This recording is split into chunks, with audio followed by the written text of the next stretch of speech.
All right, Raider Nation, welcome to the post-game edition of Silver and Black. Today, the Raiders win. Yes, how does it feel? Well, we're going to hear from Murf from Raiders Fan Radio. He's going to give us the voice of the fan, of course, as we do every show. But the Raiders hold on 17-13. Yes, they don't score 20 points again, but you know what? A W is a W, so you got to start with that. And I know we're going to have some critical views, but first we're going to start by bringing in my man Murf. Make sure you also follow him on X @_Murf, MURF. And of course, got to do it too for Raiders Fan Radio on YouTube. So make sure you do that as well. Okay, Murf, the 3-game skid is over. The Raiders win at home. And for very interesting, because of interesting reasons, which we'll get into in a second, the defense actually in this one, Robert Spillaine, 2 interceptions, Maxx Crosby, 2 sacks, and Amik Robertson, a guy that we all like here as well, has been on the show a couple of times. Good kid, comes up big at the end with an interception in the end zone on a nice leap, and the Raiders win this one. Give me your reaction. I know you and Jeff and Michelle are there. You were watching the game together. Kind of tell me what the conversation was like amongst Raider Nation and its fans. Well, we're going to win the Super Bowl, Scott. I don't know if you heard that yet or not, but I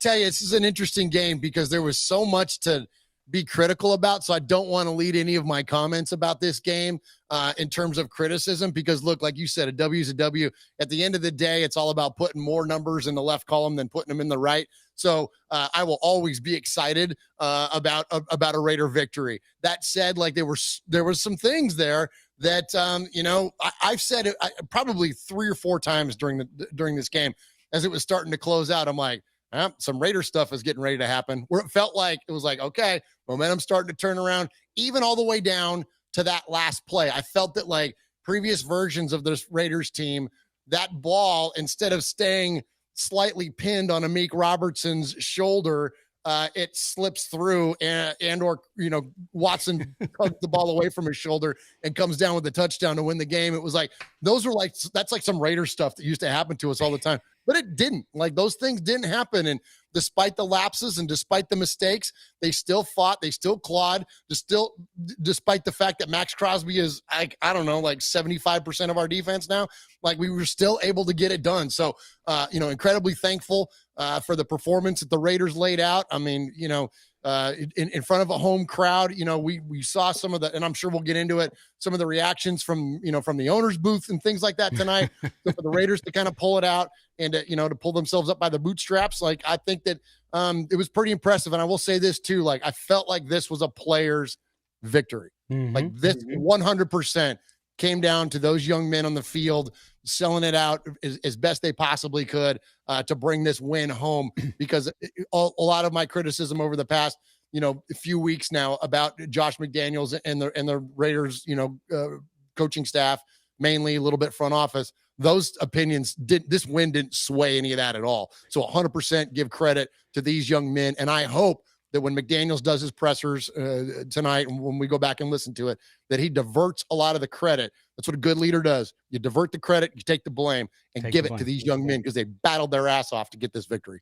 You're absolutely right. And I think that's a great place to start, Murf, because there are times you can win in despite of things and how they're going. And we'll get into that stuff later on, as I mentioned. But you're right. You look at the performances here. And, of course, Monday Night Football, the national broadcast focused on Maxx Crosby from the beginning, but it's easy to do when you see this guy and the fact that he just doesn't stop. He is so relentless in every play. If you have a kid or someone in your life that's a young football player, show him Maxx Crosby, because this is a guy who gets it done. He's a 4th round. He wasn't a high draft pick. He wasn't a Tyree Wilson going 7th overall and getting $30 million up front. No, he was a 4th rounder, had to prove it. Of course, he got clean. We know his great story about sobriety, all that stuff. But I'm just in awe, Murf, every time I watch it, because you do. And I remember a lot of fans were upset because Richard Sherman had his podcast and he said, hey, Maxx Crosby deserves better than the Raiders. It'd be good for him to get out of there.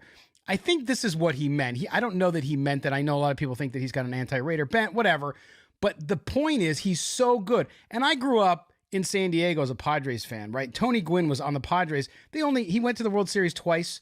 and the playoffs like 4 times in 21 years. So I get it. And that's why I turned to my wife and I said, it reminds me of Tony Gwynn right now, because he just doesn't care. He just goes out and does his thing. And I'll tell you what, he set the stage because the defense was struggling a little bit. And he was going the whole time. And then he had a couple breakthroughs, the big tackle for a loss on the running back where he just smothered him. He set the pace for that defense, and everybody fed off it, Murph. Absolutely. And you see players have Bob Spillaine, young Mickey Spillaine, like we like to call him, to have a breakout game, to be so opportune, if that's a word, with his placement on the field and his ability to get his hands on the football. Almost even had a third interception there.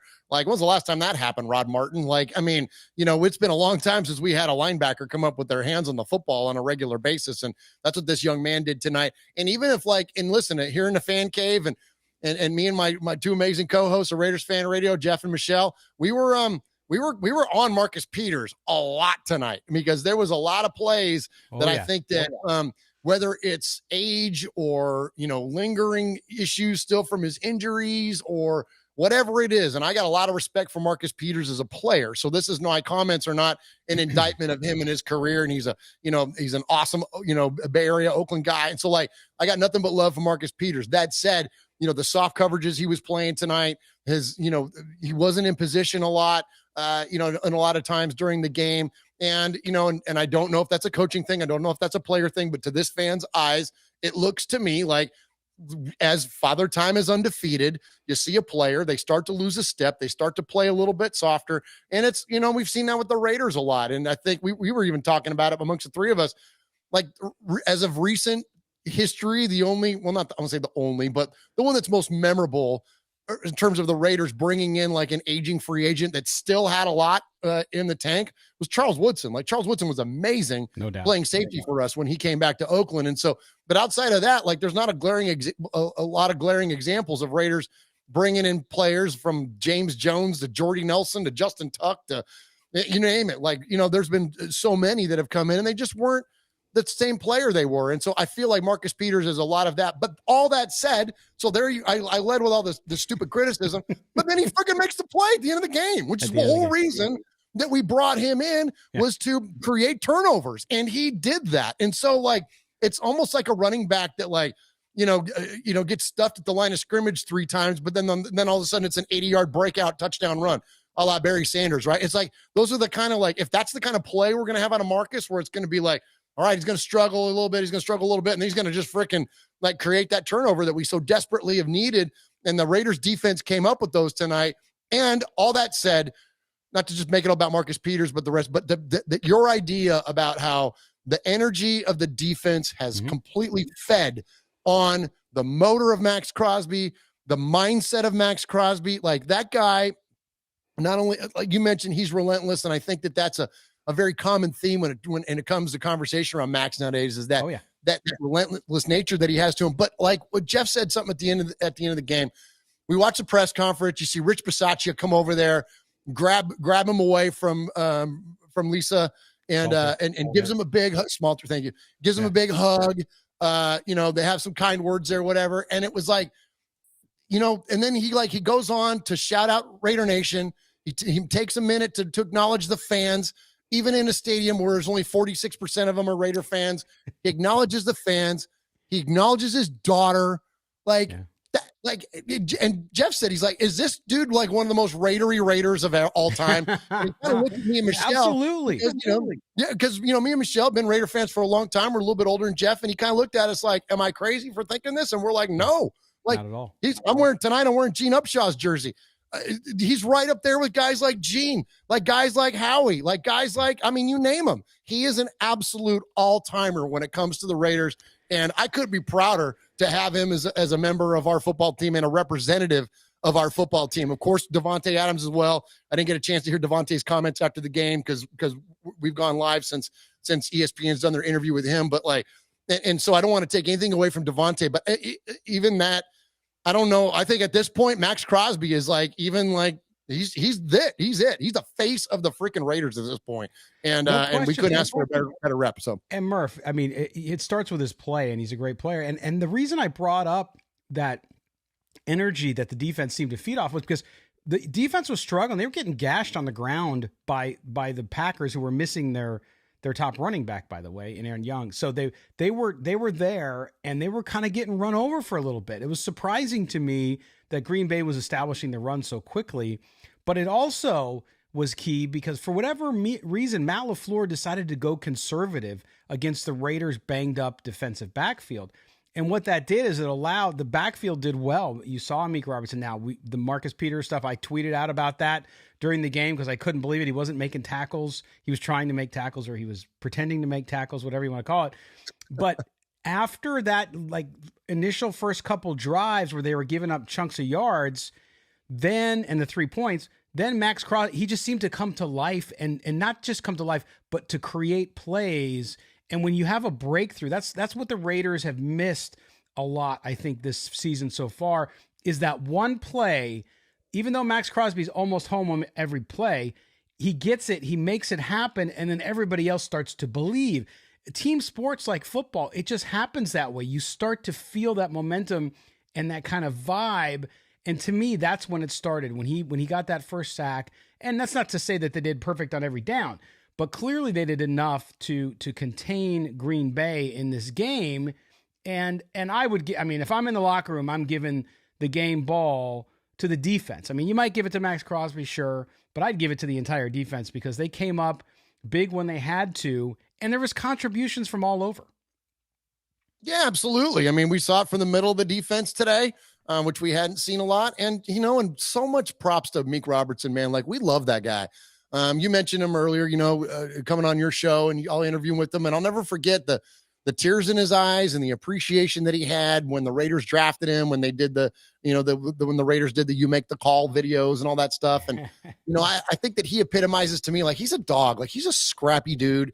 Like, he never gives up on a play. He plays bigger than his size, so for him to come up with the game-winning interception, like, that is so awesome. Like, that's a guy that you root for. Like, there are some guys that, like, you just root for them because you dig their passion, you dig their energy, you dig their commitment, you dig their, everything that they bring to the table. And he's one of those guys. And so I'm so happy for that young man that he was able to come up with that interception. And to your point also too, Scott, about Max, like, we were talking as the game was winding down that, like, these were the games that the Raiders used to lose, these 4-minute games where we had to close it out, where we had a small lead. And we weren't able to do that. And tonight we were, granted, it was the defensive side of the ball that actually closed it out. But that idea that the Raiders have not had closers. We haven't had a closer, on offense. We haven't had a closer on defense. And so I was kind of really looking at Tyree Wilson a lot, especially on that last defensive series, and was really hoping that he was going to get home and get to Jordan Love, because they were just throwing everybody at Max. They were doing everything they could. They're running away from him. All the protections were sliding towards his side, and other than the occasional chip of a tight end on Tyree Wilson, he was getting one-on-ones, and he was towards the end. You could start to see it. You could start to see it show up. He was getting some movement going in there. He was getting close to Love. Yes, he didn't bring it home, but this is week 5 now. Yeah. So let's let that young man still continue to develop. And if he's going to take that kind of, energy from Max that he's bringing to the table, like, I'm telling you, if both those guys get going, it's going to be literally ball game for a lot of teams, because that will make our secondary so much better.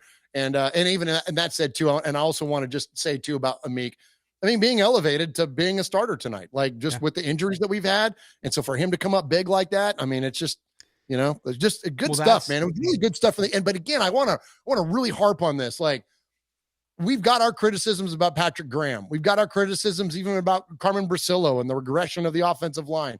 We've got our plenty of criticisms about Josh McDaniels. People out there have plenty of criticism about Mark Davis. I'm not as much on that train. But I will say this. So for the young men, the players, to make it happen, I think that's what's awesome. And I said it before, but I really want to reiterate the idea. I hope these damn coaches acknowledge that, at how these guys have stepped up and frankly made them look good tonight. That's it. I think the defense and this team rescued themselves from the coaching. And we'll get into that here, and we're going to take our first break. When we come back, I want to talk about that a little bit. So we'll get into more of the critical. By the way, Murph, not surprising, in the YouTube chat, a lot of people saying it's the worst they've ever felt after a win. Also, lots of the fire McDaniels, which we'll get into as well. I get it. And then, of course, everybody's saying, man, can you believe Carlson missed 2 field goals, which I still can't believe. But, that's okay. It happens. It's the NFL, and that happens occasionally with kickers. It's just, they go in streaks, and he's had a really long one. So not a big deal. But we're going to take a break real quick here when we come back on Silver and Black today. We're going to get into some of the more critical things. And I will say emphatically, despite the win, I think that the Jimmy Garaoppolo era in Las Vegas is already a complete disaster. And I will talk to you about that when I come back here on Silver and Black today. The postgame edition with Murf and Scott. Don't go anywhere.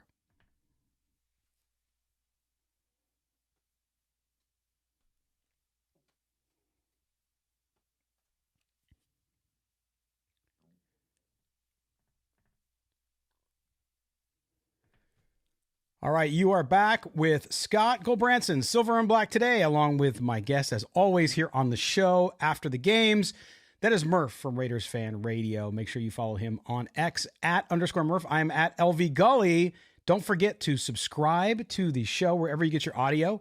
Just look for Silver and Black today. Put on the auto download. Also, appreciate you guys on the YouTube page blowing up the YouTube chat with all kinds of good and negative, I should say, critical, not negative, critical things that we're going to talk about as well. Of course, the Raiders 17-13 winners over the Green Bay Packers. They now move to 2-3. Okay, so let's jump into some of these things, Murph, especially with some of the critical things that we want to talk about.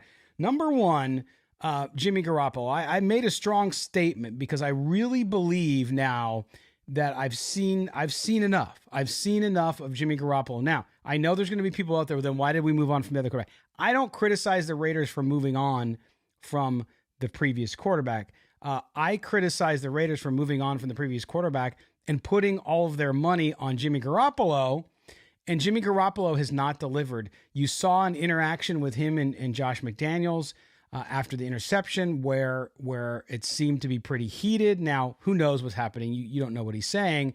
But at the same time, this is the guy that Josh McDaniels picked. He ran off the other quarterback. I'm just going to say it that way. Ran off the other quarterback to bring in Jimmy Garaoppolo. He didn't run off the other quarterback, trade up in the draft and draft a young kid and just roll with a young kid. He brought in Jimmy Garoppolo. This is the guy he brought in. Now you're in game 5. And as my co-host Mo said during the game, I'm going to repeat it here for him. So you're going to tell me this is your quarterback and you're in game 5 and you're simplifying the offense for him. And you're changing the offense because there's not a connection there. He still can't connect with Devontae Adams. Started to towards the end of the game after a almost three-quarter drought. And he just doesn't look comfortable out there. He doesn't look comfortable through another bad interception, which resulted in 7 points the other way.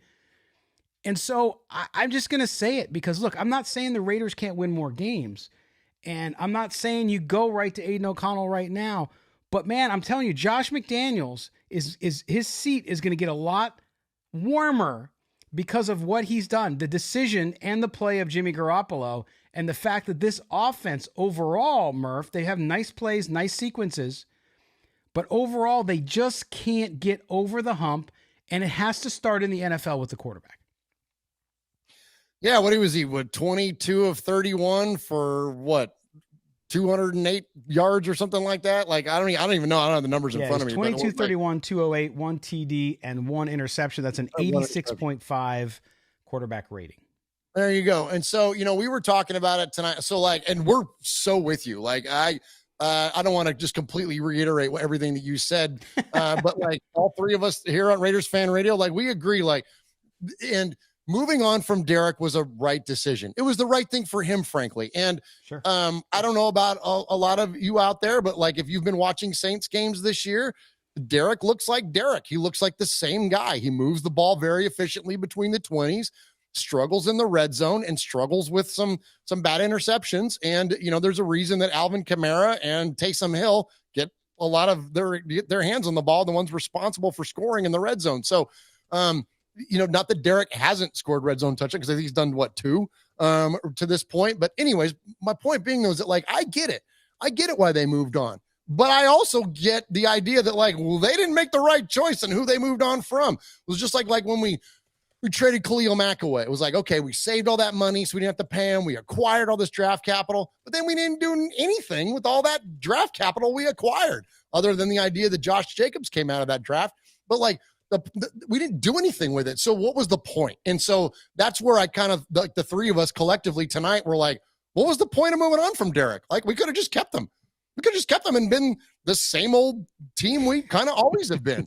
And if you're going to move on from him, why didn't we draft, a quarterback in the first round? Right. I don't understand that. So especially when we had a high pick. So there were guys there that could have filled the role. So it's just interesting to me that the way the thing is played out. And this is what's confusing. And this is the overall criticism of, I think, of this front office, is that they'll make a move and it's okay, I can see the reasoning behind that. But then they do some dopey ass thing behind it. And you're well, wait a minute. Well, that didn't make sense. What did we do it for then? Right. What was the whole point of that?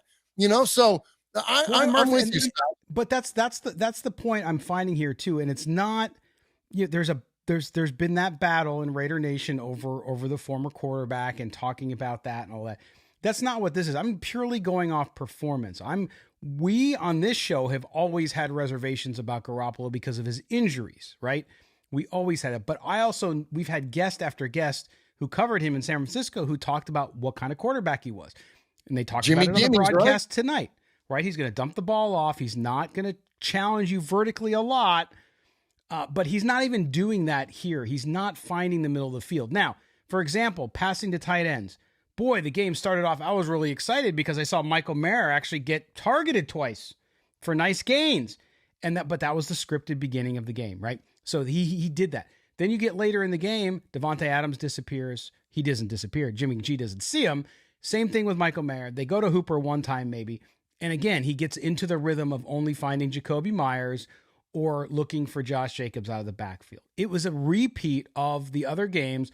And then, of course, the turnover. I mean, he's got 7 turnovers in 4 games. Okay, the Raiders have played 5. He missed the 1 game.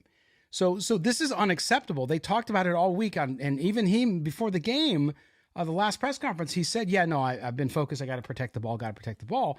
And he's throwing terrible passes, and he's not seeing open routes. And that's my concern there, too, because I don't know what's up with Jimmy G. I know from watching the film and talking to people about him in San Francisco, sort of positives and negatives, everybody's got them, but it just seems like it's not clicking for him or for the Raiders. And then Josh McDaniels has put everything into this guy, at least for the next few years, and the offense can't get into a solid rhythm. It might for one drive, and then the next drive, it looks completely terrible. The 2 sacks on 3rd down, 2 series in a row in the first half, for example, it's 3rd and 3. You feel the pressure in the pocket.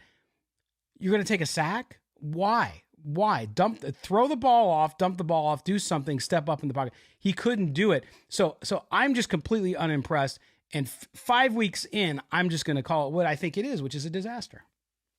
I'm with you. There's no other way to read that I think it was the wrong call. And it's so peculiar to me that they have put that many eggs into that that's the guy they chose to define what their, potential coaching legacy is going to be with the Raiders.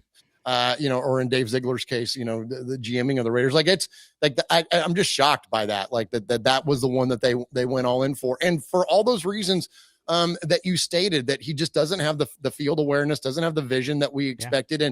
And I want to say this too, that here I've been very critical of Josh McDaniels, and here we're being critical of Jimmy Garaoppolo. And I caught a lot of not a lot of heat, but I caught some heat on Twitter this week, because I put out another little snippet of our show where I was criticizing Josh, and there was a lot of people that were oh, look at this guy. He turns on a dime. He used to be the biggest Josh McDaniels apologist, and now look what happened, and blah, blah, blah.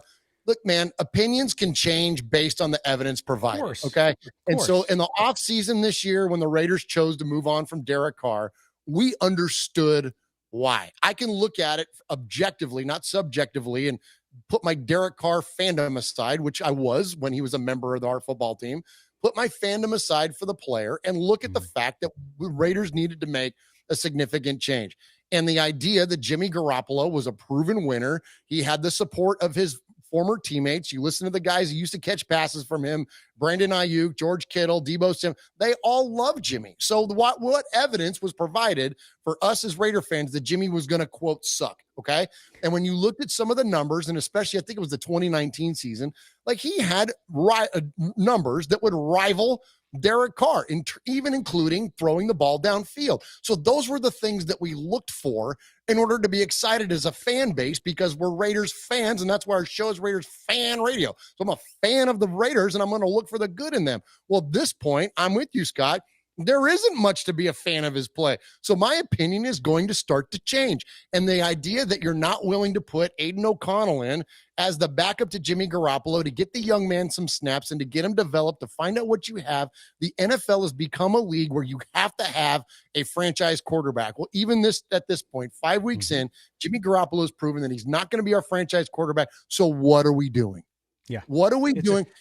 And my overriding criticism, and Jimmy aside, my overriding criticism about the front office in this whole thing, everything is slow. Yeah. Why is everything so slow? We go to the ball slow. We get plays in slow. We make decisions slow. Like everything is slow. Like I don't understand it. Like this, when you look at teams like we were talking today, we were talking about the games that happen over Sunday. Look around the NFL to the teams that are doing well. What do they all do? They're fast. Like, and I'm not even talking about just on the field speed, a la the Miami Dolphins. Everything they do with precision and quickness and pace, and everything moves. Correct. Like the Raiders don't feel like they have that. And that's, I think, a huge indictment on Josh McDaniels and ultimately the play of Jimmy Garoppolo.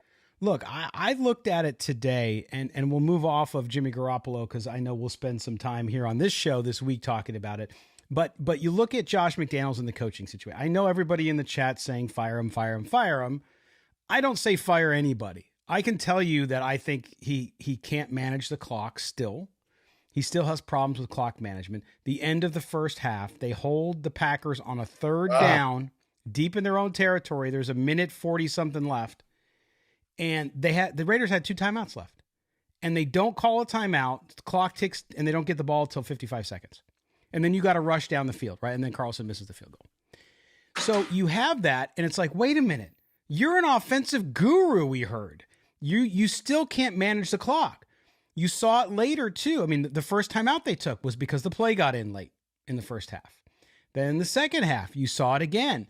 You had penalties, all sorts of mental lapses. Now, look, mistakes happen every game for every team, no question. But the amount, and to your point about pacing and the slowness, it doesn't ever seem like there's a sense of urgency, nor does it seem like there's a sense of crispness in how they operate. And to me, that is, you're right, that is coaching. And that's why I said he's not managing the clock. And I don't think that this football team overall is coached well on both sides of the ball. I'm not saying fire anybody. You can read into it whatever you want. But I'm telling you, as many games as I watch, because that's how I make a living, I watch every game during the Sunday, and it blows my mind, because there are some other teams like that too, by the way, and they're all piss poor teams. And to me, that's what I see in the Raiders. I see a sloppiness. I see a lack of, Murph, you're a business guy. When you walk into a place and it's disorganized, can't you just feel it? I mean, you can see it by how everybody works. And how the Raiders work, to me, screams a lack of organization. 100%. And those are the things, like, to me, like, those are the things I don't understand, and where one of the points where I'm most critical of coaches is culture is number one. Because you can have all the strategy in the world, but as the saying goes, that culture eats strategy for breakfast. If you don't have your constituents, and in this case your team, bought in and all pulling the same rope and sharing in the same vision, and all the different phrases we can throw out there, but if there isn't a unity amongst a common goal and again in that shared vision of all working towards that, then it doesn't matter. You can be the most brilliant strategist, offensive guru in the world, and it doesn't matter. And so it's definitely like the main thing that I look at. And then the second one of that is 100%.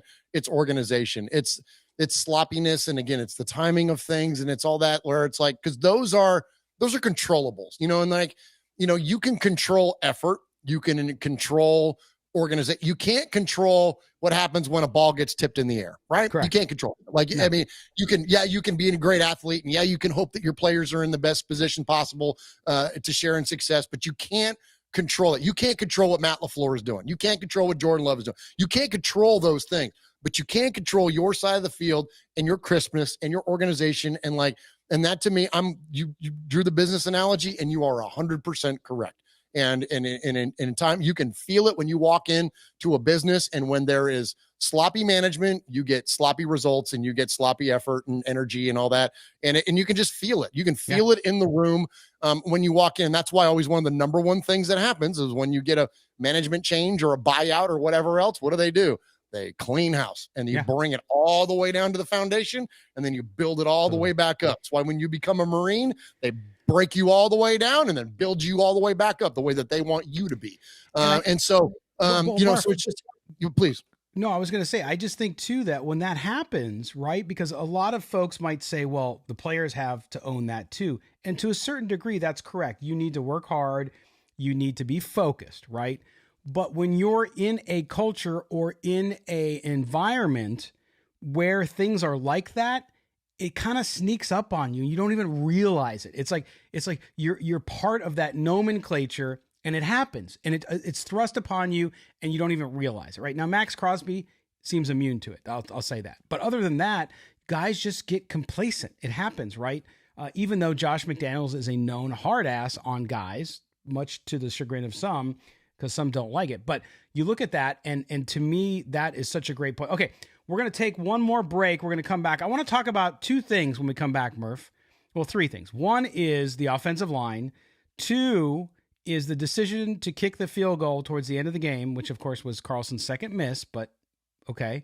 And third is we'll give everybody an update on the One Nation Foundation, which we do every show as well. So don't go anywhere. You're listening to and watching Silver and Black today, the post-game edition. The Raiders win 17-13 over the Packers. Don't go anywhere. Murph and I are coming right back.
There we go. We got it now? Hey, there we go. Okay. Got you now. Now we got it. So sorry, folks. We had an audio issue there. We got it fixed now. My fingers did the I talking. blame Mo. I saw Mo pop in over there for a second. Let's blame on him. If you're watching, Mo, jump back in. We got it fixed. But anyway, so we came back from the break. Silver and Black today, Murph, Scott. Mo's going to jump in here too. Want to tell you, though, I want to thank Daniel again because he didn't hear me. Daniel donated $50. Yes, nice. $50 from Daniel Mangis, who's going to get a free T-shirt from our good friends at DC4L Custom Tees, who is donating shirts to this. So I just want to make sure you know, Daniel, your $50 is going right to the One Nation Foundation. Murph, let's talk about that. Tell everybody about One Nation Foundation real quick so Daniel knows. And if anybody else wants to jump into the super chat, we will also do that and let you know. So Murph, tell them about the foundation. Yeah, so thank you, Dangle Mangus. He's a great listener of our show, and him and his brother Matthew there's some OG Raiders fan radio guys, and I love those guys to death, and I appreciate everything that you have done to support the Raiders fan radio, and most importantly, the One Nation Foundation. So real quick, the One Nation Foundation supports Raiders-related charities. We give 100% of the money that we raise with our show, whether it's through direct donations like this or merchandise sales, advertising, like the good folks at Manscaped. Shout out Manscaped. So anything that we get, shout out Will Compton, shout out the boy. Any money that we get, we donate it to Raiders-related charities, mainly this year, the Bolitnikoff Foundation, but also other folks like Raider Dad, who takes underprivileged kids to Raider games. But the Bolitnikoffs, as I mentioned, we give to them, and we're going to present them a check for $15,000 on behalf of all the listeners of Silver and Black Today and Raiders Fan Radio. And we're going to meet up with the Bolitnikoffs next month. It's November 3rd, and present that check at their annual Crab Fest. And there'll be a bunch of Raider legends in attendance. And, from Super Bowl MVPs to, the owner, Mark Davis, everybody will be there. And we always make sure that we acknowledge the idea that this comes from the listening audience. So we can't thank you enough. We're just the vessels. We just turn on the microphones. You guys are the ones that make it happen. And we can't thank you enough for your support of the One Nation Foundation. Oh, I appreciate it, man. And listen, you guys do great work. And make sure you go check out, again, Murf, Michelle, and Jeff will be live right after this over on Raiders Fan Radio. It is now past midnight in the Eastern time zone, which means the party's about to begin in Midtown with Midtown Mo. So he jumps in with us now. Of course, he just got off his Bleacher Report live, where I'm sure he heard nothing about the coaching. It was all about the defense or the quarterback. You didn't hear anything about that. But Mo, we've gone through a little bit of that. We started, of course, it's a win. A win is a win. It might have been an absolutely terrible football game to watch from a football perspective, to be honest with you, in my view. But at least a win is a win. So the Raiders get off the snide a little bit there. But we're going to shift gears. And I want to get your sense too, Mo, on this one. And Murph, you jump in when he's done, which is the offensive line. I mean, the regression, and Mo, I think it was you during the game who said something about the fact that even Colton Miller has gone backwards. Tell me your impressions of this and what you saw and how this is going to continue to be an issue until something fixes it. First of all, I want to say, Murph, correct me if I'm wrong in this one. There is no Raider win that is too ugly to celebrate. A win is a win. I don't care if the Raiders win 3-0, 6-0, 7-3. They run the football game. They haven't won a home game since last year, week 15 against the Patriots. They have lost 3 straight. You enjoy these wins as they come because you don't know how many you're going to get. Now, Scott, to your question, the offensive line worries me. A combination of the offensive line and Jimmy Garoppolo's pocket feel or pocket presence, whatever you want to call it, that combination worries me because, as I said during the game, he's had at least one interception in every one of his starts now. And the offensive line is not getting any better protecting him or opening up holes for Josh Jacobs. What I will say is the Raiders did make a tweak. Thayer Munford did play most of the snaps at right tackle over Jermaine Luminar, who has struggled. So maybe there's some hope there at right tackle. But it's clear to me that whatever scheme they're running, whatever the Raiders are doing with their offensive line, it ain't working. Now, I don't know if they have to go out and sign another guard because Greg Van Roten, who started off the season okay, is just he seems unplayable. I don't know if Alex Barr's spirit has inhibited his body, but he seems unplayable right now. The Raiders, if they're going to go out and get an offensive lineman from the outside, they have to address the guard position because Dylan Parham also gave up a sack early. So, you hope that Colt Miller could turn it around because you're obviously not going to bench him. But the guard position, that needs to change. And I think if the Raiders improve their guard play, you'll see improvement in the run game. Yeah, Murph, I know you talked a lot about this on your last show, Murph. Yeah, absolutely. And I think that it's important for us to acknowledge what's going on with Carmen Brasillo there. Like, where in the world is Carmen Brasillo?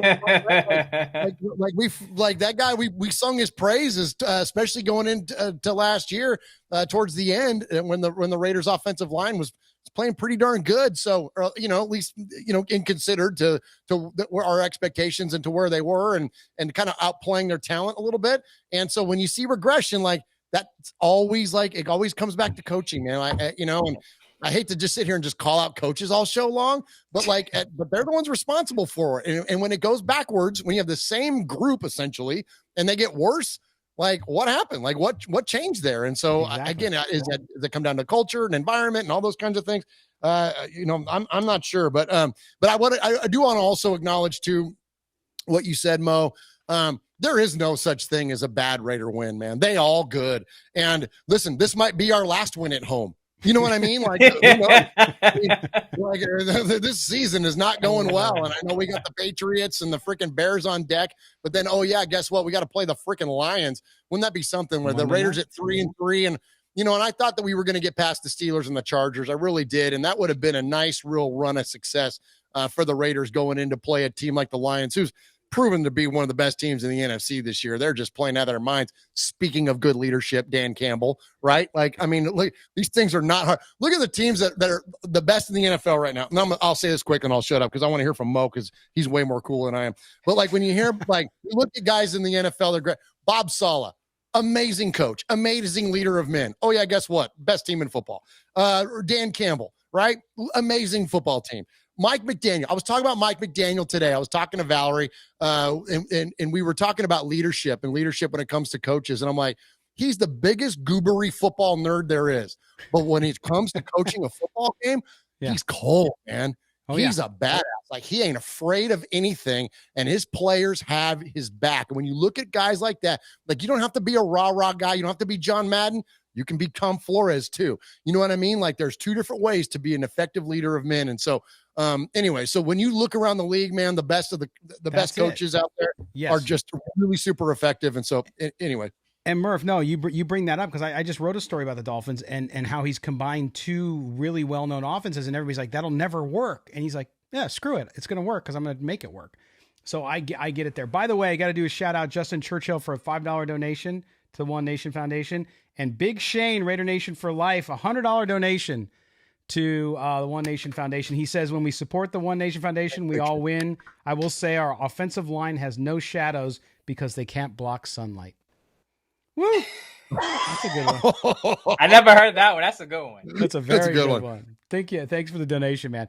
Thank you, Shane. And it's just going to continue. The last thing I want to talk, well, not the last thing, but I want to talk about too, Mo, and get your impression because I kind of changed my mind on this one really quick. The field goal towards the end of the game felt like a lot the field goal at home when they lost last time against Pittsburgh, right? It felt like that. But then I started to think about what we were just talking about, the offensive line and what's going on with the offensive line. And I don't care what Josh McDaniels said during the press conference because I can't watch it till we're done here. He does not have confidence in that offensive line. Neither does his quarterback because nobody seems to understand or have any kind of rhythm or flow into anything. So in that case, even though it basically allowed the Packers to possibly tie the game on the next possession, I think in that case, it was the right thing to do. I know he's getting criticized. Even Troy Aikman's like, oh, I don't know about that.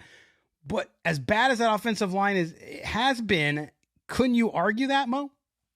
Scott, I'm not letting Josh McDaniels off the hook with that decision. I just talked about this on my Bleacher Report. I'm not letting him off the hook. I'm just saying he created the issue. Scott, even if Daniel Carlson makes the field goal, it's a 7-point game. Matt LaFleur has gone for 2-point conversions before the season. I remember an announcer talking about how aggressive he's been. I wouldn't have been surprised if had the Packers scored a touchdown, they went for 2 and won the football game or tried to win the football game. To me, it's 4th and 1, and I'm not an analytics nerd. I am not one of those analytics nerds. I just going to put that out there right now. But it's 4th and 1. You brought back Josh Jacobs on a modified franchise tag deal, 1 year, $11.8 million base. You brought him back to kick a 52-yard field goal with Daniel Carlson to go up 7, which is still a one-possession game. No. It's 4th and 1. The run game had actually saw some daylight in the second half. It was sluggish in the first half. Mm-hmm. But remember, Josh Jacobs had that big 24-yard run, and at a point in time, he had been rolling on the ground. Now, Jimmy G still doesn't trust his offensive line, in my opinion, because he's a little happy in the pocket. But Josh Jacobs had been moving the ball a bit, give or take. If you can't hand off to your top running back who just won the rushing title, who you just paid to come back for 1 yard to close the football game, that's a problem. How many times do I have to say the Raiders are the 5th most in cap dollars spent on the offense, and you can't trust that offense to get you 1 yard to close a football game? To me, that's a problem. That's why I say something has to change with the offensive line, specifically the guard position. If Jimmy G is going to continue to turn the ball over, here I'll say it, you go to Aiden O'Connell. Because there's no way you can have your quarterback stand in the pocket and continually give the other team chances to get back in the football game and win games. This is not the Jimmy G that was advertised during the offseason. We always talk about Jimmy G as, he's a winner. He's going to protect the football. He's efficient. We're not seeing that right now. And if we don't see that pretty soon, especially against some of these bad teams coming up, you got to let the rookie play. And I know Aiden O'Connell had his turnover issues too, but I'm just saying with Jimmy G, you expected a lot more from a veteran who's been in the league for about a decade or more, who was supposedly a winner in San Francisco. This isn't the Jimmy G that was in San Francisco, and I didn't expect it to be. I don't know why a lot of people expected him to be the same. But again, 7 interceptions and 4 starts, that has to change, or he has to go to the bench. Hey, Murf, I gotta cool off my buddy Mo here. Gotta cool him off. I'm not into hearing any excuse of a Josh McDaniels decision making. I criticized him for not taking a timeout before halftime because that forced the offense to have to rush. About that. Yes, absolutely. I know the field goal was blocked. That's not on Daniel Carlson. The field goal was blocked. It was tipped, but he should have gave his offense more time. A lot of people will push back and say, well, he didn't want to give the Packers back the ball for them to score. So what? If the Packers score, it's 10-10. You go into halftime tied. You know what I mean? And it's like the Packers had been moving up. The Packers weren't the greatest show on turf tonight. No. They were struggling all night. And not only that, Mo, but in the second segment, we were talking about, and I brought up the fact that, again, there were about 10 examples of horrible game and clock management in this game. You mentioned the big one before half, but they had a penalty for delay a game twice, right? I think twice. Yep, I know for once for sure. Twice, getting the play in late. And that's what Murf brought up, right, Murf, was your point about this team seems slow. Like everything is in slow motion when they get to the line, when they get the plays in, when they're switching off, they got the delay a game because they didn't get the 11th man on the field in time. This is coaching. And I said it earlier that this is not a well-coached team on both sides of the ball. I'll say this really quick, Murf. The defense is getting better. I know they gave up a big play to Christian Watson where Amik Robertson and Marcus Epps both went into the backfield and Marcus Peters had to kind of save a touchdown with that horse collar penalty. But for the most part, the defense, you can see the improvement in the defense. Mm-hmm. As I said, for the last 6 quarters, the defense has been playing well. You shut up the Chargers in the second half of that game and you forced Jordan Love to throw 2 interceptions, and the Raiders get 3 turnovers in total. To me, that's a win for the defense. I'm more worried about the offense. As I said, it has to start with the offensive line because, in my opinion, the engine of your football team starts up front in the trenches with your offensive line. If your offensive line is playing well, you get a more comfortable quarterback in the pocket, and you'll get a more effective run game. I agree, Mo, and I want to really capitalize on your point about the short yardage. Is that we have a very high-priced running back in our backfield who's arguably one of the best in the league, who's obviously everybody knows he's a rushing leader last year. Why can't you trust him to get that yard? And why are we I'll forever be confused by offensive play calling when you have a short yard to gain and you run a toss play or you run a jet sweep or you run anything that's away from the line of scrimmage. Like you have this guy that I don't know what his truck rating is in Madden anymore because I don't play it, but that's what he's known for, is barreling through people or battling through that first contact and falling forward to gain yards. Like if you can't trust Josh Jacobs to gain a yard, then what are we doing? I'm so confused by that. And when it came down to that last scoring play, I'm like freaking hollering, put in Jakob Johnson and let's just freaking pound the freaking football in there, run it in between the freaking guards and let's go. And what do? And Josh Jacobs freaking fires it right in there. I don't understand why that's not a trusted portion. That's what we should be doing well. And that's one of the things that's so confusing about it. It's when you look at the amount of investment is one thing monetarily, but the investment in talent, why is the talent that we have at those specific positions in those scenarios, why aren't we running a fade to Devontae Adams in the end zone or using Michael Mayer or something like that? Why aren't we doing – we don't see anything like that. Everything – I don't know. It's very confusing, and I'm with you on that, Mo. And the last thing I'll say, too, is that, the Carlson family – shout out the Carlson family. You're a very pretty, beautiful family, and I'm glad to see your togetherness. Stay out of Allegiant Stadium, though. Don't come back. Y'all watch that stuff at home. Keep let's keep away. Carl's family at the crib and just watch it on the dang TV. It's in HD. You can see it great. You can see Daniel kick them from there because when they're in the building, results are mixed. Swedes are a little too crazy, right? They get together in Vegas and then all of a sudden it's all over. It's like the Swedish chef, man. I'm going to keep them. No, sorry. My grandmother was Swedish. I get it. Oh my God. I'm just glad you didn't make me do a Beaker impersonation on the heels of that. But yeah, I mean, listen, and Mo, I know we're going to talk about it on the show this week because I came out strong in segment 2, and I'm calling it, Mo. The Garaoppolo situation is a disaster, and I don't think it's going to get better. I really don't. He might have better games, but overall, I don't see. He's not grasping the offense. He's not finding his weapons outside of the scripted plays. You saw Michael Mayer citing 2 huge plays in the first half, and then he misses them with a duck throw in the second half. So I don't know what's going on with the guy, but it's not going to work. I think it's a bust. And as I told you back in July, they're putting all their chips on that number, on number 10. And to me, it's already hit snake eyes. I don't think it's going to get a lot better. Here's the thing. What did I call Jimmy G in the offseason? I called him Midi G, right? And people thought, oh, you're being insensitive. Why are you calling him Midi G? Well, he's a pretty mid quarterback. Yeah. Away from the San Francisco 49ers, he's a mid quarterback. Let's just be honest about that. And I told people, you're not going to get the same Jimmy G that you saw with the 49ers. You're just not. Just like if you take Brock Purdy away from the 49ers right now and you drop him on the Bears, you think Brock Purdy's going to look as good as he does in San Francisco right now? No. Kyle Shanahan, even though he talk about the 28-3 and talk about him losing in the Super Bowl as a head coach of the 49ers, he knows how to elevate most quarterbacks. Didn't work out for Trey Lance, but for most quarterbacks who have some experience, he knows how to elevate those guys. And it's a step down from Kyle Shanahan to Josh McDaniels. And that's going to be my problem with the Raiders.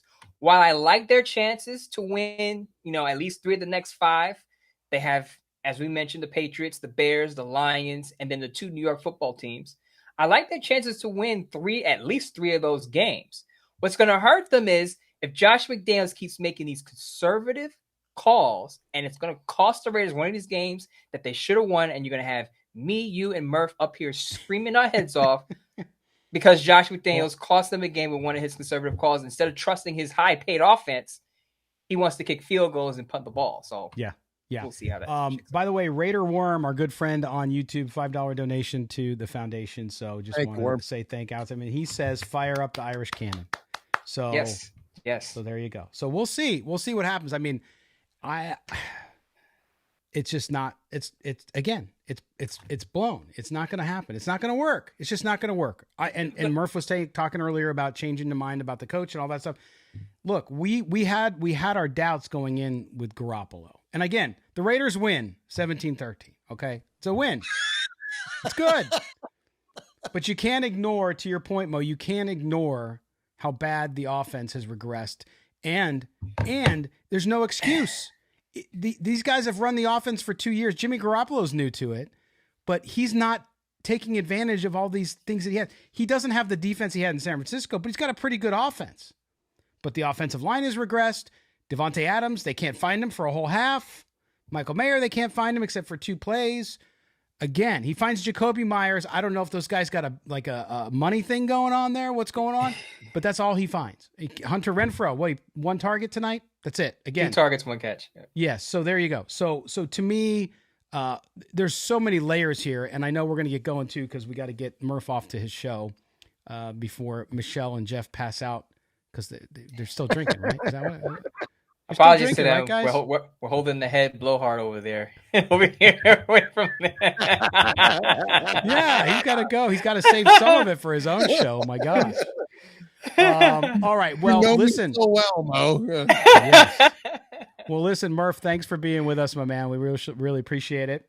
And again, go watch his show. It's coming on right after ours. And go subscribe to the Raiders Fan Radio channel on YouTube, and also you can get their podcast too if you want to listen to the audio on your way to work tomorrow, all red-eyed and excited that your Raiders won. At least a couple of you are excited, at least, which is good. And then Mo and I will be back on Wednesday with our mailbag show. We're now doing voicemail and we got voicemail. I finally listened to Murf because he's been doing voicemail for a long time, and it works out well. So we'll do that as well. So Mo and I will be back on Wednesday for that, and then we'll have a full show on Thursday. But we'll get into some of these issues on Wednesday as well.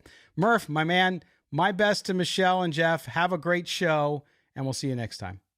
All right. Thanks, guys. Appreciate y'all very much. And, hey, we got a 3-game winning streak on the horizon here, fellas. Let's go. There you go. Yes. I said it. Before you got to go to Motor City. Absolutely. All right. Have a good night, guys. All right. Have a good one, Murph. All right, there you go. All right, Mo. I know you've been busy. You had 2 lives today, so this is your 3rd show of the day. I mean, you gonna do something today, or are you just gonna sit around and do nothing all day? I'm just gonna sit around and eat ice cream all day. Not gonna be very busy. Just kind of lounge around and enjoy the win now that I had nothing going on today at all. Yeah, of course. But I am waiting with bated breath to watch the replay of the press conference we just missed, because to your point, and you said it over and over, I think you tweeted it out during the game, which was, I want to see if he takes responsibility for some of those calls. My guess would be no, but we'll see. We'll see. He'll explain it, but we probably won't agree with his explanation. That's probably true. Nor will all the folks watching on YouTube and listening to the podcast on Tuesday morning. But yeah, so again, look, we started off, we did our whole first segment, Mo, on the positives here, right? On the play of the defense. And I absolutely agree with your statement. The defense has gotten better, especially these last 2 games, and you saw them play. And I said Maxx Crosby, early part of the game, they were kind of getting gashed. And then Maxx Crosby makes a couple big plays, and suddenly everybody's mood and everybody's energy changed, and you saw them ball out. And of course, Robert Spillaine with the 2 interceptions. One was a great one. The other one was off a tip, but you still got to catch the ball. You can't take anything for granted. So that was the sign. And not having your 2 top cornerbacks, young cornerbacks, and still being able to get the job done, Marcus Peters aside. But Marcus Peters redeemed himself at the end. And so you got to appreciate that as well. But we're gonna now say goodnight, so that Mo and I got to go finish a story. I don't know about you, but I got to go finish some work and then go to bed. But we will be back on Wednesday for the mailbag show. And Mo, are you ready for this whole voicemail thing now? I think I'm ready. I mean, I don't know what we're going to get in the voicemail. No creepy voices. I don't want anyone sounding like my 5th grade teacher or anything like that. Oh, yes, we can, we can do that. Hello, Mo. So please. Okay. So please, no creepy nightmarish voices on the voicemail, please. That's my only request. I'm just excited because we don't know. Like we get mail from people, and some of the voicemails are from people that we usually hear from, and I've never heard their voice before. So it'll be interesting to do that. But we certainly appreciate it. And I know, when is you have another Bleacher Report live on Wednesday, or is that not till Friday? I have a Bleacher Report live on Tuesday, actually. Oh, Tuesday. So later. So if you're listening to this in the morning, later today, if you're later with us today, live tomorrow, I'll talk about trade targets for the Raiders, pass rushers that they should target in trade deals, because I don't think the Raiders are at the point yet where they're just selling off assets. Now, if they had lost tonight, they'd be major sellers, but with the win tonight, it kind of restores some competitiveness that they can possibly make a run, as Murph and I talked about. Yeah. So I'll have that on Tuesday. Then Wednesday, I'll turn it ahead and look at the next game, which is against the Patriots, who Bill Belichick said they're starting over on offense, whatever that means. We'll dig into that. And then I have a piece coming up on Sportsnot, also about trade targets that the Raiders should go after, other than defensive end or pass rusher. Nice. There you go. Keep him busy, keeping out of trouble. I love it. Good deal. All right, man. Well, thanks for jumping in with us here. As people are asking if you were eating mint chip ice cream when you were eating ice cream. Not me. I'm just saying that's what Raider Worm was asking you. I got one more point. Yes. Who came on this show and said the Raiders would win this game, by the way? Let's not forget that. You did. I didn't pick one. I just said I couldn't pick them. You said you couldn't pick. I stood up here and I took all the bullets from the people that said, Mo, you're delusional. Oh, yes. The Raiders stink. We're the get right game. The Packers are going to put up 30 on us because we don't have Nate Hobbs, and Josh Jacobs stinks, and everyone stinks, and the Raiders aren't going to win any more games, and they're going 1-16. I stood up here and I said, look, emotions aside, I'm looking at the film, I'm looking at the Packers, I'm looking at Jordan Love. I did. For picking a win, I got heat. I know. And I said it in my pregame show. I said the Raiders win the game. Oh, Mo, you're high. You're crazy. You're out of your mind. Raiders get the W. By the way, I was the only person on the Bleacher Report staff expert team panel that picked the Raiders to win. I picked them straight up and against the spread. On the Sports Not panel, I did not. How dare you, Scott? How dare you? I think, but I've done so horribly this year. So any picks you see from me, you should probably go opposite. Now they're not against the spread. What? You're oh, gotcha. 4-1 picking Raider games. Nice. 4-1. The only game I screwed up on was straight up and against the spread. 4-1. And the spread. Okay. Got it. So there you go. Nice. All right, my man. I will talk to you on Wednesday when we do the mailbag, and we'll cover on some of what happens in between now and then, because I'm stewing about the Garaoppolo thing, because I just don't think it's going to work. I don't think it's going to get much better. He might improve at certain times, but I just don't think it's going to move this team. So those of you who want Caleb Williams, I think the Raiders are going to finish in purgatory again, Mo. I think. Remember we said 7 wins. We've been saying that. I said 6, but you said 6. I said 7. So if they're in that leg, they're going to pick what, 9, 10, something like that. And one thing I want to say, not to cut you off, Scott, but one thing I'll say about the whole quarterback situation, right? A lot of Raider fans want Caleb Williams. I understand why. It looks like he's going to be, a great talent when he gets to the NFL. I get that. But Patrick Mahomes wasn't the first overall pick in his draft. Josh Allen wasn't the number 1 overall pick. Jalen Hurts wasn't the number 1 overall pick. Lamar Jackson wasn't the number 1 overall pick. And those guys changed the trajectory of their franchises. You could still get a quarterback that changes your future and not have the number 1 overall pick. It doesn't have to be the first pick. No, and I believe, everybody talks about Williams and Drake May, of course, but there's 4 quarterbacks in this draft, to me, that are gone. Now, Williams, I think, is the closest. There's no such thing as a sure thing, but he's as close, I think, as people think there is one. But that doesn't always work out either, so you just never know. The kid is talented and fun to watch, but we'll see. But there's a lot of football between now and then, so we'll see what the Raiders are able to do. All right, Mo, I will talk to you on Wednesday, my man. Talk to you Wednesday. Nostradamus has earned that name today, picking the Raiders to win. Just saying. You've got it. So you gotta watch Mo on Bleacher Report. He'll tell you who's going to win. All right, listen, for Murf, for our producer Mike Robier, for Mo Moten, I'm Scott Gulbransen. This has been the post-game edition of Silver and Black today. Raiders 17-13 winners over the Green Bay Packers. We'll be back with you Wednesday, Raider Nation mailbag, and a regular show on Thursday. Until then, have a great night, Raider Nation, and we'll talk to you soon.